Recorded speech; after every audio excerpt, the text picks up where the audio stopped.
A very long and thorough discussion on this very important aspect of airfares in the country. It all originated by the private members' business resolution, which has been put by Honorable Member Shafi Parambalji on the topic of appropriate measures to regulate airfare in the country. And from the number of speakers that have spoken over 1.5 years, this is the first resolution that has come into this Lok Sabha. And since then, when 26th of July 2024, there were 9 speakers who have spoken that day. Again, on 28th of March 2025, there were 14 speakers. And today, on 12th of December, we have had another 8 speakers speak on this. One thing that is evident today from all the speakers that have spoken and the emotion that has come out, the government continuously speaks about how aviation today is a matter of fact. From हवाई चप्पल से हवाई जहाज का जो नारा था वो सच है, ये साबित होता है जिस भावना से ये सभी लोगों ने यहाँ पे अपनी बात रखी. Unless it is connected to the masses of the country, you don't see that kind of emotion being spoken, both from the members this side and from the members that side. So that is an example that how deeply and inclusively, under the leadership of Honorable Prime Minister Narendra Modi ji, the civil aviation is interconnected in this country. And I'll try to stick to the points that have been mentioned in the resolution, which I feel is also very important to address today.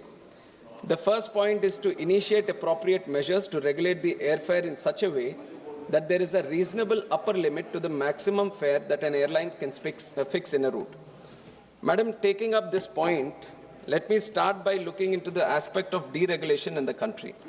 Some speakers have already spoken about it. The deregulation starts with Air Corporations, the regulation starts with Air Corporations Act of 1953. That was the time when they decided that the airfares need to be regulated. There was a committee which was there and which was looking into all the regulations and the capping of fares and deciding what the tariff should be. But then in 1994, it was decided that the aviation sector should be deregulated. And it was deregulated, that idea that came up, and then the Air Corporations Act was repealed in 1994. And the idea behind the deregulation at that time was to allow the sector to grow. Open sky was mentioned because there was so much demand and potential in the country, and considering the global way of how civil aviation was observed across the world, all the countries who have seen exceptional growth in their own country in civil aviation, they had deregulated markets. The deregulation of markets, one, lets the sector open up for many players to come in, and it also encourages competition at the same time. When you are saying deregulation, you are letting the market dynamics flow in, you are letting the market supply and demand play its own role, so that the ultimate benefit is got by the passenger who is taking the ultimate benefit. So it is with that idea in 94 itself, the deregulation has happened, and from then we have seen that multiple airlines have come in and multiple challenges for airlines. Some have gone out and new airlines have come in. But the idea still remains that if the civil aviation network, the aviation sector, if it needs to grow, the first and foremost thing is to keep it deregulated so that the competition survives, more players can come in. Madam, and coming back to the whole deregulation aspect, even though I'm saying that the market is deregulated, let me also come to the fact that according to the Aircraft Act that we have right now, there is power with the central government that in extraordinary circumstances, when there is a possibility that there is a misuse of the air tariff deregulation that we have set up, then there is the power with the central government to interfere and set things right, to cap the fares so that the passenger does not experience opportunistic pricing at that point of time. And one of the example for that, a good example there would be COVID. And you have seen how much of a challenge it has been during COVID for aviation on one side and also for the passengers because of the mismatch in the supply and demand at that time. And it is at that time the government decided to step in, and based on the timing, the time it takes to travel from point A to point B, certain categories were created, and according to the categories, the central government exclusively used its power to cap the fares, and it has done it. And not only at that time, that was not the only example of when the government has stepped in and looked after the passenger and looked after the airfares in the market. There is another example that I would like to give, which is of the Mahakumbh. we have seen that there was extraordinary demand for people across the country and outside the country also who wanted to go to Prayagraj at that time. And because of the sudden surge in demand and the capacity being same as what it was before, there was a huge rise in airfares at the time. So what the government did at that time was to cap the fares which were going to Prayagraj. That was the second instance. And the third instance, when we have seen in Pahalgam, when the attack happened at that time, and Srinagar, especially this is a different kind of situation where people were trying to come out of Srinagar. So it was at that time, again, to facilitate for the people and the passengers who were coming out. We observed that there was a necessity for government to interfere. We exclusively used the power and we have capped the fares again. While keeping the market deregulation intact, because the whole idea of open sky needs to be there for competition to survive, whenever it was necessary in those extraordinary circumstances, the government has used its power. And recently also we have seen during the indigo crisis where there was a capacity constraint. There were many cancellations. There were many routes where the airlines was not able to operate, because of which there was a capacity constraint. So again, it was observed that if we don't interfere, there could be a rise in airfares. Immediately we have stepped in, we have released an order, and this time we have done the categories based on the distance, and clearly we have communicated to the airlines that there has to be a capping in airfares. I'm mentioning the point saying that because the government has the exclusive power in extraordinary circumstances when they feel that the airfares are rising above the normal and becoming abnormal, then we are taking up that step. Another initiative that we have taken. This ministry is continuously connected to the people and listens to the people, takes feedback from the people. And that has been the complete approach of this government, especially under the leadership of our Prime Minister Narendra Modi ji. Alliance Air, still a government entity. It is running ATRs across the country. It is especially running the most important routes in the Northeast area and also many different destinations where it might not be viable for different players to come in. Government has taken it upon itself to run those routes so that the people in those areas also get connectivity. The new initiative, the experiment we have started, this was very recently in October we have started with Alliance Air, was Fare Se Fursat. We wanted to see, because there is a lot of discussion on capping of fares, let us see if we can cap the fares to a certain extent, what kind of benefit it is being given to the ultimate consumer or the passenger, and how is the viability of the airlines. So this special initiative that we have done, which is Fare Se Fursat, which is a pilot project for 3 months, Alliance Air, more than 54 routes it is operating in the country. We have selected certain 25 routes where the demand is good, some where the viability not be good. So 25 routes across the country, both Northeast, South India, northern part of India, West, East. We have taken up all operations, 25 routes we have earmarked. And in these 25 routes, we have fixed up the fare for that route. And now, in these 3 months, it is still ongoing until December 31st, this Fare Se Fursat scheme is going on. And we want to observe. Now, if I have capped the fares, how is it benefiting the passenger is one? Because there are many other things which are involved. This is a not single-way solution that you are observing that the fares are up and you cap the fares or you make them limited to a certain extent and the ultimate benefit is going to the passenger, because it is not just that one travel for that passenger. There is a sector here. There is the viability of the airlines. There is an airport that is operating. There are multiple levels in civil aviation for the passenger to go from point A to come out at point B. There are multiple different sectors which are continuously like a symphony working in tandem so that the passenger can go from one place to other. And it is important for us to ensure this whole tandem, the whole connectivity that is there in between, everything is viable in its operations. So that is why the Fare Se Fursat scheme is there. Government is very closely observing how the feedback on this, especially this scheme, and how the passengers are responding to it. So once that is done, definitely we are going to sit down, observe the feedback, and then if necessary, consider this with the private airlines also. And some other measures that we are doing, because this capacity constraint, usually, madam, if you see, I have statistics also to prove that, when we are comparing the airfares of the country with airfares in different other places, especially internationally, the rate of growth that we have seen in the airfares is actually negative. In relative terms, in real terms, there has been 43% decrease in the airfares when you consider the consumer price index also. So if you compare with US or China, US it has decreased at 23%, China 34%, but India the decrease has been up to 43% in relative terms when you compare with the consumer price index and the inflation also that has happened. So if you compare your own tariffs from previous years, previous decades, we have been maintaining a certain sort of level which is still affordable for the people. But in those terms also, when do you observe this airfares rise? It is not that every day they are rising, you see an increase in the fares.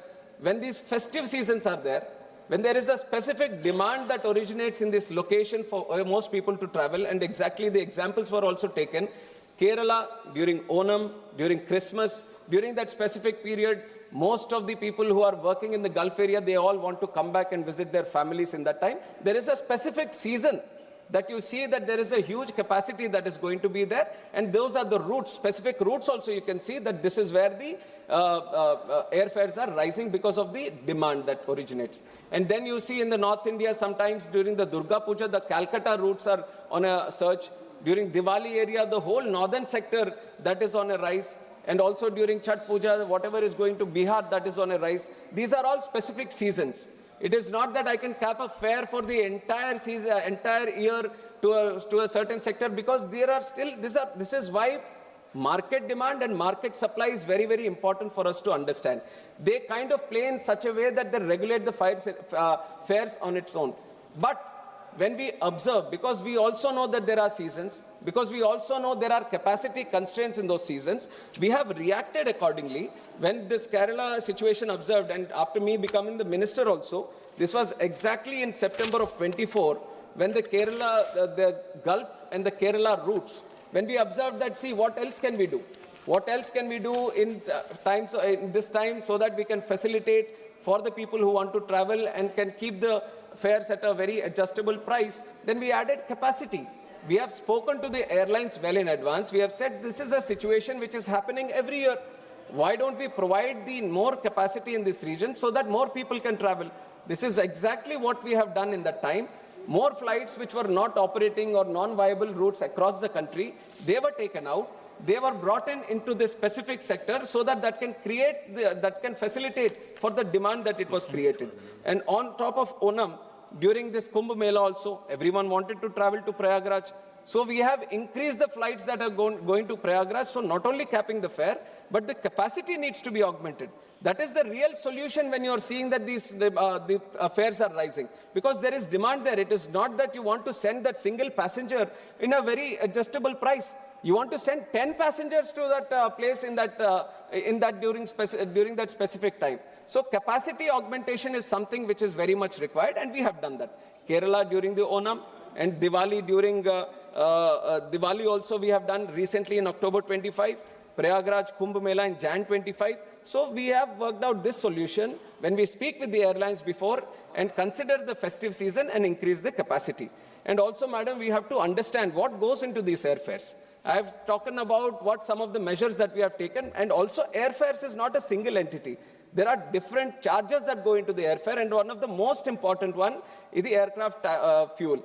ATF goes up to 40%, 40 to 45% of the ticket price that you pay is because of the ATF.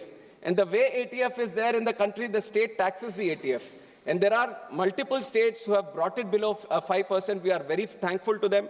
There are 26 states and union territories which have brought it down because they understand that even if you lose a small revenue in this taxation for the ATF, the kind of economic growth that it creates, the kind of growth aviation network creates for other industries is very, very important, and it is with that idea that it was being done.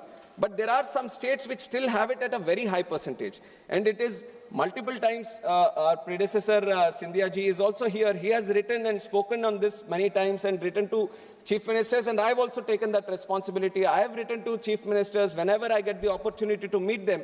I have spoken to them on this very specific issue to please bring down the ATF, because if you bring it down, then definitely that also helps the passenger and the cost that it takes. And we have done it with Bihar also. Bihar used to have 29%, but in June 25, they have responded and they have brought it below 4%. And there is one state, Tamil Nadu also, Manikamji is here. So I will take this opportunity through this discussion also to encourage the state government to bring it down as much as possible, not 4%, but bring it down to 1%, so that this benefit of the taxation also is being extended to the passenger at the end. And now this is the ATF. And when it comes to the DGCA measures, DGCA is also a very important regulator for us. It also looks after the safety. It also looked after the airlines and their operations. Now there is a tariff sheet which is being done by the airlines to see how are we going to charge. The tariff sheet mentions the minimum fare for a certain route, maximum fare for a certain route, and they have this bucket system where through buckets, they see how many seats are going to be allocated at a certain price. Not many would be knowing about this, but whenever you go to the website and you purchase a ticket, there is a clear tariff sheet that is mentioned there. But here the airlines also used to be doing their own chalaki. What they used to do, tariff sheet, because according to the law, they have to do it prominently somewhere, they have to display the tariff sheet. But we were also doing our own monitoring. We were checking where is the tariff sheet. But we used to go to the web page, and it used to take ages to look at it, where the tariff sheet it is. It is right at the bottom, and even the letters with which it was written was only, you can see it only if you use a binoculars. It was at that situation. Then we said this is not the purpose of through which the law has been kept. Then we have updated them. They have instructed them that whenever they open, the tariff sheet should be seen right in the front in big letters so that every passenger can see it. We have brought that change. We have monitored that change. Now the tariff sheet is thoroughly displayed. But not only tariff sheet. Now earlier there was the rule that the tariff sheet, there was a small clause which gave an advantage to the airlines that every day they can change the tariff sheet. ऐसा होगा तो कैसे होगा? आज का tariff sheet आज का बन रहा है, आज का ticket हमने ले लिया, कल का tariff sheet कल का बन रहा है, तो again it's not serving the purpose. Then we changed the clause. Then we changed the rule that was giving that clause, that measure, and we said, you won't change it every day. You won't change it every 24 hours. You will only change it every month, so that once the passenger sees at the end of the month, first week of the month, they have to give us the tariff sheet saying in that sector, in this month, how much are you going to charge, how many bucket charges you have. So everything the passenger should know on what charges it will be there. So we have changed it to 1 month. That is also a facility that the passenger will have. I would encourage more passengers to look into this tariff sheet, to look at how the pricing is done, what is the minimum bucket, what is the maximum bucket. And this, we have done it last year itself, and we have observing some changes because it improves the monitoring mechanism that we have on these airlines and their tariff sheets. And also on top of this, there is a tariff monitoring unit that we have created in DGCA. And the purpose of this specifically is to look into what the pricing is and how the airfares are fixed. Are they following the tariff sheet or not? Are there abnormal situations that are being created? So specifically just for tariffs, we have created a tariff monitoring unit, and it has been strengthened time and again through various measures. And earlier, when it started with around 50 routes. But now we have expanded to 78 routes. We are also taking international sectors also right now to understand where and how these tariff fares are being changed and how they are being done. And the tariff monitoring unit, which is going to be a very important unit for us to monitor these tariffs, we are bringing in more IT tools. We are bringing in more technology so that the power at the TMU increases and they can analyze the fares in a very tech-based manner using the IT tools also to analyze. So that is one thing that we have done, and we are also improving the capacity with which TMU works, not only in the routes that are being covered, and also in the number of people that you are doing it. So this is one. And then the most important thing in civil aviation sector in the last 10 years, this is a success story that not only me, who is part of this government, can talk about. Everyone on both sides, all across this house, they can all speak about it, that the UDAN scheme was one of the most successful scheme, not only for the country, but for people across the world that we can showcase to. UDAN scheme has made democratized air travel in the country. The way we have brought inclusiveness in civil aviation is because of the UDAN scheme. The number of unserved and underserved airports in the country, there was a big number. And there was a challenge for us because there were these airlines who were looking at commercial interests. Naturally, the airlines would look at viable routes to function. And that is the most metro routes or the tier 2 to metro routes. But we have been creating airports across the country, especially in the Northeast, in our union territories, where they might be not viable to function, but still they need air connectivity. People were aspiring to have air connectivity in the country. So that was when our Honorable Prime Minister came up with this flagship scheme of UDAN, Ude Desh Ka Aam Nagrik, and it has done wonders to civil aviation sector in this country. Whatever we experience, we have gone through different places now where people would have not ever thought that they would have an airport at that location. Because of the Udan scheme, we were able to start an airport there. Because of Udan scheme, we were able to start operations there. Today, almost 1,57,00,000 people have availed the benefit of Udan. More than 3,26,000 routes have taken over in Udan. More than 693 routes, specific routes which were not there before, because of Udan scheme we have started. But there are certain limitations in Udan. The Udan scheme also is not like just to cater for the viability or just to start new connections. Udan scheme is supposed to act like a spark. Wherever there is a route which is not functional, we wanted to start the route, bring in the viability, bring in people, attach them to aviation, attach them to air travel, and let the private sector take its place. It is with this idea that the Udan was brought in, and it was envisioned for 10 years. But I can tell you right now, madam, in the last budget, Honorable Finance Minister Nirmala Sitharaman ji, understanding the importance of this specific Udan scheme, because like I told, it is only for 10 years. So we were on the verge of completion of the Udan scheme, but she has made the provision that Udan is going to be expanded for 10 more years. This is a great thing for our civil aviation as we are trying to grow more and more in the next few years. Not only expansion for the next 10 years, but she has specifically mentioned that 120 new destinations are going to be covered.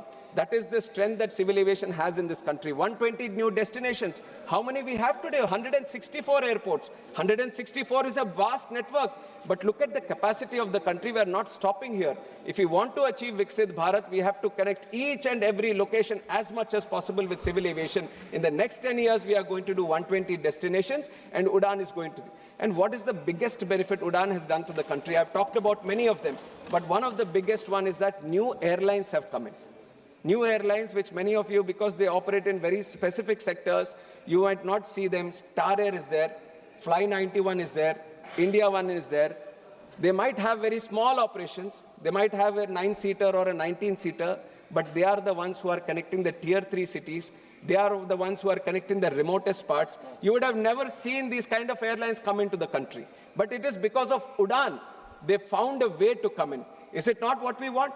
This is exactly what we want, more airlines to come in, more competition to be there in the country. And Udan is specifically looking into that. Now, in the last 10 years, if we can see so much success in Udan, with modifications on the Udan, which is going to facilitate for more people to come in, more competition to be there, more routes being established and more connectivity being established. Imagine the kind of growth we can see with the new expanded Udan in the next 10 years. Definitely, I see the vision that there are going to be more and more airlines coming in the future. I can assure the House that there will be more and more airlines with the Udan scheme also, that it's going to come. I've talked about the tier 2 city connections and tier 3 city connections through Udan, madam, and that we are going to expand. And also in this last 18 months of me being the minister, we have given NOC to 3 new airlines also. And 2 new airlines have also applied for NOC. So this is a continuous activity. We are engaging with the stakeholders. We are engaging with the market. We are creating that aspiration that if you want to be in this sector, this is the time that you want to start a new airline, because the demand is continuously growing. This is the approach of the government also, that we need more airlines. And not only this, I would also like the people here to understand the real bottleneck here. Airports we are creating. Airlines, we have the Udan scheme where we are encouraging, we are giving the viability and all that. Availability of the aircrafts is the serious issue that we all need to understand. There are only certain players across the world who are making these aircrafts. If I have a lot of money to buy aircrafts, if I go sit today that I'm going to start an airline today, I have the unlimited amount of money for me, and I want to buy 100 or 200 aircrafts. I can't have this 100, 200 aircrafts right here, right now, today. Because the manufacturing at which it is going comes at a pace. Every month, there are certain factories that they have, there are certain assembly lines that they have. They can only, the throughput of these shops are only that much. And they are not only supplying for India, they are supplying for across the world. There is a huge demand in Gulf. There is a huge demand in Asia Pacific region, and everyone is having to wait for this. India is also waiting. How many orders do we have? 1,700 orders. 1,700 orders pending with Airbus, pending with Boeing, pending with other players. Once we get this, if let us say these 1,700 orders, which our airlines are doing it today, if they all come into our sector, then definitely it is going to benefit the passengers. But the bottleneck is not within the country or with the government or with the airlines. It is the availability of these airlines. We have recognized that. And that is exactly why this government has taken a stance that we are not going to only wait for these aircrafts to be built across. We are going to create a program where the aircrafts can be built in the country. We should have a made in India aircraft also, and that is the vision with which this government is moving. There is a Russian Sukhoi SJ-100, which is a regional aircraft. We are talking with them. HAL is engaging with them. They have gone into MOU. They are going to get the technology here so we can build the plane here. Embraer is a very good plane, very efficient plane. We are seeing Star Air, which is operating on Embraer, giving good connectivity to these tier 2 cities. They are also trying to increase increase their operations. We are talking with Embraer. We are telling them, please come to India and manufacture your shop here so that we can manufacture the aircrafts here. If you have 1,700, demand for 1,700 aircrafts in the future, and if you can get the companies to come and build in this own country, then imagine how much easier it is going to be for people who are airline operators here to get the aircrafts. We can have aircrafts being done here in this facility also being extended. And another type of cost, because these airlines, they run on very thin margins, that also we need to understand. And what are the challenges they face? They faced COVID. COVID was a time nobody was traveling, but they were there surviving. They were there paying salaries to their people. They've all gone through it, even though there was no single flight operating in certain days because of the lockdown. That is a phase that all the airlines had to pass through. And there are high costs of leasing. It is not that today I have the money and I'm buying a plane. There is a different strategy, financial strategy the airlines are using, not only in India, but across the world. They do leasing. Leasing is where I just rent the plane from someone else who has bought the plane, use it for a certain period of time, and I give it back to him. And this is the common strategy that you're observing in all the airlines. At one point of time, maybe 2 decades or 3 decades, 60 to 70% of them were being owned by the airlines and 30% were being done on leasing basis. Now today, 85% of the planes are being leased. So then we thought, why not we address the leasing part only? Then we observed how leasing industry is as compared to the global industry. There are certain hubs. Ireland is a hub, a big hub, because they started very early. They have created all the regulations that are required. They have done with the taxation problems that are required, and they've created a hub for themselves. So anyone who wants to lease a plane, their first preference is they go to Ireland. And now UAE also, you have seen the demand that Gulf has created. UAE has created another hub for itself for becoming a leasing symbol. And then the Singapore is there. Singapore also kind of created. Why not India? This is the approach of our Honorable Prime Minister, that why not we should become a leasing industry, not only catering for our own demand, but for the entire world. Gift City was created with this whole idea that leasing industry should flourish here. And also we saw that the Cape Town Convention, through which the leasing industry, the compliance score which is seen across the world, that needs to be made into act. We didn't have an act, we didn't have any kind of legislation which was backing that Cape Town Convention. In December, both the houses, we have passed the bill and we have made the Cape Town Convention Act, the protection of aircraft objects, and now the compliance score for India in leasing has improved. So we are creating a presence in leasing. Now what happens with this? Now it will be easier for the companies, for the airline operators to lease planes. The cost will come down. So more people will be interested in this. This is also playing into the competition. This is also playing into creating more airlines to come into the picture. Now I have also talked about MROs. Maintenance of the plane is another cost that is there. What happens, madam? We are bringing the planes. Planes I've talked about, we are bringing it from outside, from these companies. But even once you bring it, you have to maintain the plane. There is periodic maintenance. There is maintenance whenever there is any safety issue or a components issue or the engines issue. Engines issue is a very important part of the overall maintenance of the plane. And when you want to do this maintenance, what happens is usually the plane or the engine has to go back to its original OEM, which is sitting in France or Germany or one of the European countries or USA or some other country. And what is it doing? The forex cost. The cost on the airline to just send this plane or the engine, that is being borne by the passenger. And the time it takes, if you take out one plane, then it goes there, it gets maintained, it's come back, 1 month, 2 months it takes. You're losing the plane in India to be operating in those sectors. Now what we have done, we have improved the MRO business in the country. We have taken this government exactly with that idea. It has improved the whole MRO situation in the country and multiple other things like the taxes around the MRO components, how you open up the airports to have MROs. I've just seen one member also ask that you need to open up tier 2, tier 3. We are doing it. We have created the rules, we have created legislations that we open up more MROs in the country. And very proudly, I'm stating this also, recently in Hyderabad, near the GMR airport, Safran, which is an important air engine manufacturer, and many of our Airbus, they have these LEAP engines which are done by them. They have set up shop here in the country. Now we don't need to send it anywhere to France or anywhere. We can do it in our country itself. And the capacity with which they have created is 300 planes per year. 300 engines per year, which is almost every day one engine is going to be maintained. Now, lesser time for maintenance, less costs also for maintenance. If it's less cost for the airlines to maintain the plane, less costs on the passenger also. That is why MRO network is also important. MRO network is something we are clearly concentrating on. And this Safran coming to India is like a gateway. Once you see that one big player is coming in, all the other players find the confidence to come to the country, and that confidence and the trust in Indian system is what this government has created for them.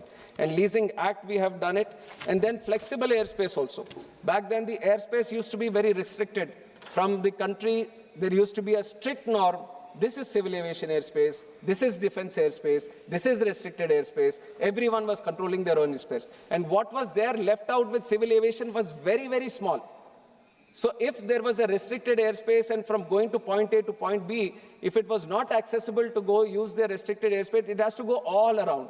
When it goes all around, imagine the fuel cost that it takes, the time that it takes. And it was Honorable Prime Minister Narendra Modi ji who made defense, who made the intelligence, who made the civil aviation. Everyone sit together, all the technologies that are there, everyone had to sit together, collaborate, coordinate, and come out with flexible airspace. So even if it is with defense, at that time, civil aviation can request that I want to use this airspace for the passengers, for the commercial purposes, and they give their airspace. So what used to take probably 30 minutes or 40 minutes over gets covered in a very shorter time, and that cuts down the cost of the plane to operate from one point to another point. That also reduces the cost. This is again playing into the fact that relatively, taking inflation and the CPI, you might even feel that why would it be that the prices are still 43% lower than before? Because of these kind of things. The interventions that we have done to keep the airfares down, there are many things which are in tandem, multi-pronged approach which is going on. So this is why we have kept them in this thing. And while I say this, I've talked about many things that are there. While I say this, there is also the second point. Let me go to the second point. This won't be taking much time, but convene a joint meeting with airline operators, representatives of the people, and all other relevant stakeholders to discuss the issue of excessive airfare during the vacation seasons urgently. This has been mentioned, and accordingly, I have mentioned that the Kerala Gulf in October 24 itself, we have done it. That was because this was placed on the time. And Honorable Speaker from the chair has advised that you have to meet the airlines, and we have taken meetings with the airlines, all the stakeholders, and we have taken it as a very proactive measure, and we are doing it every month. Every month we are sitting with the airlines. We are telling them what the festive seasons could be, what could be the airfare in that specific month. We are coming out with guidelines. We are coming out with instructions to keep them at this thing. And then the third point is establish a quasi-judicial body to regulate and monitor the air traffic ethically and equitably. To regulate, I've said that the government already has the power in extraordinary circumstances. Whenever it feels it is going out of bounds, then we have the power. And for monitoring, we have the tariff monitoring unit. We are making it more powerful. We are, in fact, including it in the aircraft rules also, so that it carries a certain kind of statutory provision for it, and that is going to strengthen, madam. And with all this, the only points that I want people to think about, one is the bottleneck of the aircraft availability. Second is the viability of the airlines. We all feel that these are companies who are charging a lot of money, but none of them are making good money. So most of them are in losses. So that is also one consideration that we have to keep in mind. And also, Competition Commission of India and High Court, they have said that the fare should be deregulated. Multiple times they have given judgments. Competition Commission also advised that the airfare should be deregulated for competition to prevail in the industry. And all this, our most important responsibility with civil aviation is safety and security. No matter how much this commercial angle, how much the pricing, everything comes, our first priority is to take the passenger from one place to another in a safe and secure way. So safety and security is the topmost priority, and we are building these airports not only for today, but for tomorrow also. No matter how much politics or political items the opposition tries to bring, we are very committed for the people of this country. If it is not there, then it won't be that 3 times in a row one man would have become the Prime Minister of the country. That is because we are all walk, talk and work for the people of this country and for the common man of this country. And that is going to continue, keeping intact the passenger rights, safety and security of each and every passenger who is flying in this country. And that is the commitment from the government and from the civil aviation. Thank you very much. Now I would request from all the points that I have addressed, I would request the Honourable Member Shafi Parambalji to withdraw his resolution. Member may like to reply. Sir, despite of having all those measures and despite of you claiming to have taken all these actions, I fail to understand how an airline can charge